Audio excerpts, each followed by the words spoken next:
तो वोटिंग प्रतिशत कम होने का मतलब क्या है, इससे क्या आपको रुझान समझ में आता है?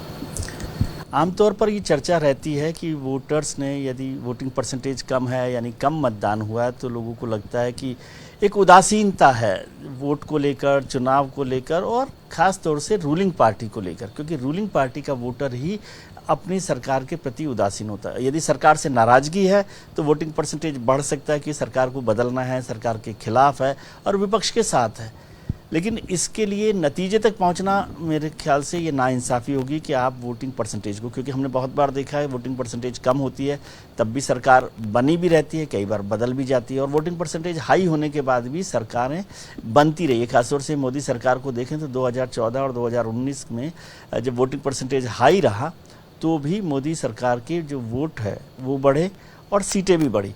इसलिए ये है, लेकिन एक आम ये धारणा रहती है कि वोटर जो है उदासीन है और उदासीनता आम तौर पर सरकार को लेकर होती है। लेकिन कई बार ये भी होता है कि लगता है कि भाई इस सरकार के खिलाफ कोई ऐसा कैंडिडेट या पार्टी या विपक्ष नहीं है जो उनकी मुराद को पूरा कर सकता हो या इस सरकार को बदलने में उनकी मदद कर सकता हो, तो फिर वो वोट देने नहीं पहुंचता है। लेकिन ज़्यादातर बार ऐसा होता है कि जो हमारे बड़े शहर हैं वहाँ का जो मतदाता है, जिसे सरकार के जितने सुख हैं या डेमोक्रेसी के जितने सुख हैं वो हासिल हो चुके हैं, वो वोट देने में इंटरेस्टेड नहीं होता।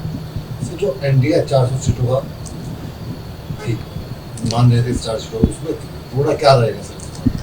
एनडीए का जो प्रधानमंत्री जी ने 400 पार का नारा दिया, 370 को बीजेपी को पार का नारा दिया, उसका बेसिक इशू में, बेसिक रीजन मैं समझता हूँ कि वो अपने वोटर को, अपने कार्यकर्ता को उत्साहित करने के लिए, एनकरेज करने के लिए, ताकि वो ज़्यादा एनर्जी के साथ चुनाव मैदान में उतरे। एक बड़ा लक्ष्य उसके सामने रखा गया।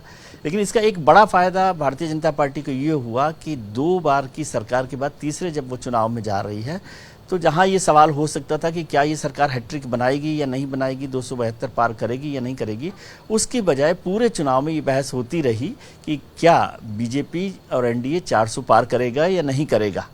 तो ये एक बड़ी जीत समझनी चाहिए, पॉलिटिकल जीत, कि विपक्ष भी इस नारे पर चलता रहा कि नहीं वो 400 पर नहीं आएंगे। सवाल यह है कि 400 पर आए या ना आए, 272 अगर क्रॉस करते हैं तो वो सरकार बना सकते हैं। लेकिन एक और बड़ा बदलाव इसमें हुआ, ट्विस्ट जिसे हम कह सकते हैं, वो कि विपक्ष ने इसको बाद में समझा और उसने इसे संविधान बदलने के साथ जोड़ दिया कि बीजेपी 400 पार इसलिए चाहती है कि वो संविधान को बदलना चाहती है, और संविधान बदलने का मतलब आरक्षण को खत्म करना चाहती है, जो काफ़ी हद तक नीचे तक गया भी, जिसका खतरा बीजेपी ने भापा, और उसके बाद उसने 400 पार की बात को थोड़ा सा कम कर दिया। लेकिन 400 पार का पहला नारा अपने कार्यकर्ता को, अपने वोटर को एनकरेज करने के लिए, आगे लाने के लिए था। इसके पीछे लॉजिक क्या रहा था? लॉजिक क्या था? लॉजिक यही है कि आप एक नया लक्ष्य देते हैं तो पार्टी जो है हासिल करती है, क्योंकि अब आपने 2 बार सरकार बना ली है तो किस बात पर वोटर जो है या कार्यकर्ता जो है वो उत्साहित होते। एक नया लक्ष्य दिया गया कि 400 पार का एक नारा दिया जाए। 400 पार में एक नया जोश आता है कि नई सीटें हमको लानी हैं। लेकिन वो इतना आसान काम नहीं है कि 90% वोट जो सीट्स हैं वो आपके पास हासिल हो सके।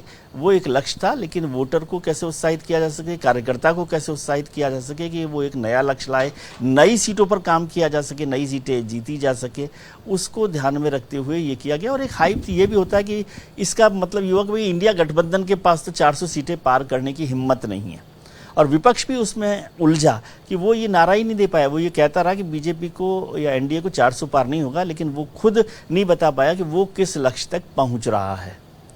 तो ये एक बड़ा फायदा भी रणनीतिक तौर पर बीजेपी को हुआ।